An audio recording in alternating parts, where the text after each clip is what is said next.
Hello friend, আজ ইভিনিংয়ে আমি, বোন, ডোডো, জোজো চারজনে মিলে একটু ঘুরতে বেরিয়েছিলাম।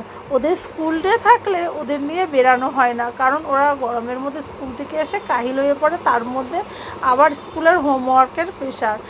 সামার ভ্যাকেশন শুরু হয়েছে, তাই ভাবলাম একটু ঘুরিয়েই আনি।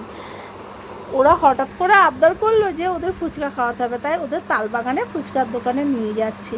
আর তোমরা হয়তো ভাববে পাড়ায় এত দোকান থাকতে তালবাগানে কেন?